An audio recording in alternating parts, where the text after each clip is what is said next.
Do you think it's time for radical changes in education? Well, with everything that's gone on lately, it looks like that's about to happen.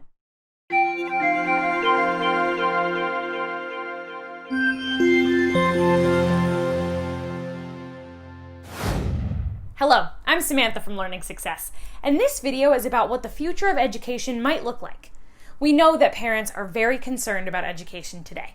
Education is at a pivotal point. So, we've gathered education experts and parents and asked them what they'd like to see happen for the future of education.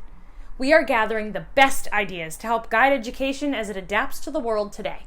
And maybe, together, we can build the best education system ever. In today's video, we have Quincy Smith. Quincy is a former ESL teacher and founder of the ESL Authority, a company focused on helping teachers get their first job abroad. Teaching abroad had such an impact on Quincy that he is now focused on helping people understand how doing the same can not only help you be a better educator, but also help you be a better global citizen. Let's see what changes Quincy would like to see in education. When I think about the future of what middle and elementary school is going to look like in the next year and then beyond, two words really come to mind. The first one is flexibility, and the second one is consistency. And I know those two words look like they might be at odds with one another. You know, how can something be flexible and yet consistent? And so I want to expand on why I'm thinking of those two words.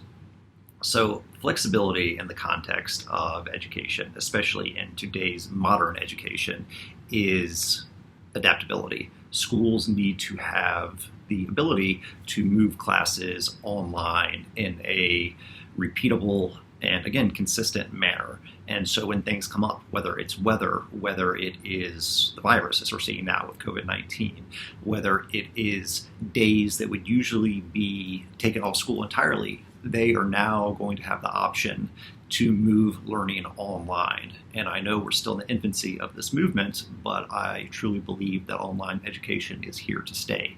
And schools need to work with not only their students, but also parents in exploring how they can utilize online learning effectively to pretty much be the answer to what used to be, again, days off from school. And so a lot goes into this, right? It's not just snow days and sick days and days where potentially students can't make it to school for one way or another, right? It needs to be applied for any situation. And so that's what I mean with flexibility. You know, schools need to be flexible with how their curriculum is now set up because it could potentially be applied in an online environment. I don't think we're going to see a big push to fully online curriculums, at least not in the near term, probably not long term either, just because there's so many benefits of having in-person classrooms and learning experiences. But in terms of flexibility and adaptability, I think schools are going to need to make serious progress in their planning. And that actually leads me to the second word I mentioned, which is consistency. And I know that the initial kind of wave of online learning was kind of hodgepodge, people trying to make do with a situation that they'd never encountered before.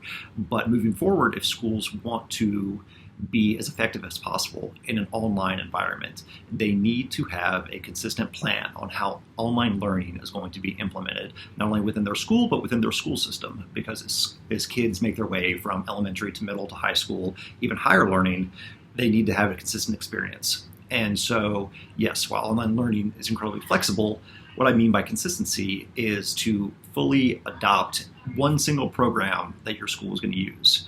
Adopt rules about when this program is going to be used. What type of situations can you roll out this program in?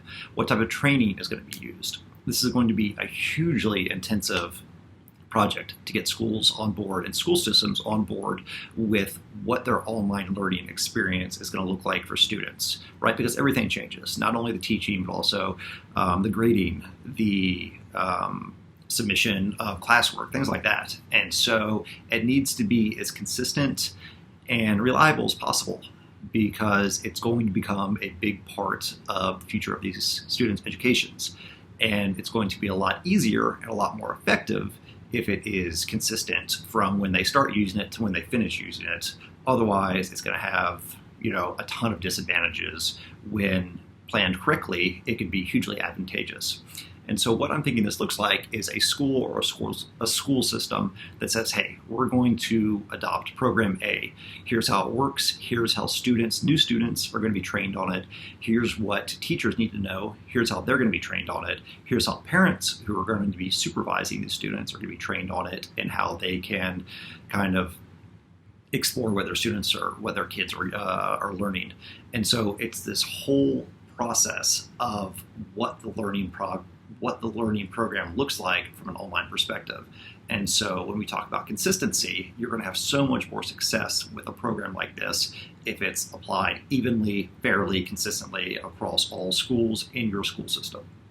And so yes, online learning is a huge tool, and it allows schools to be really flexible, and that's a great thing. But it can also be extremely frustrating, as we've seen, when schools try to implement it without a plan.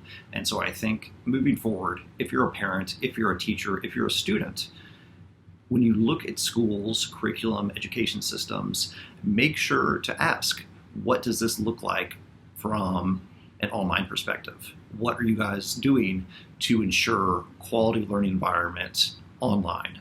Because every school is going to have to answer this, and the schools that have the best answer, that have the best plan, that have given it the most thought, are going to be the most successful.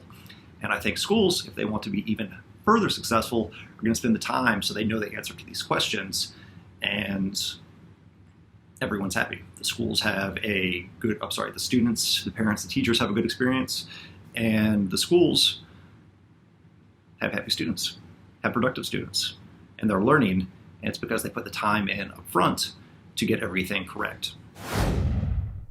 Thank you, Quincy. The success of online education will then be achieved if the teachers and the parents work closely hand in hand. If you enjoyed this video, please make sure to share it on social media. Use the hashtag #FutureOfEducation. Education is going to change. Let's make sure it changes for the better.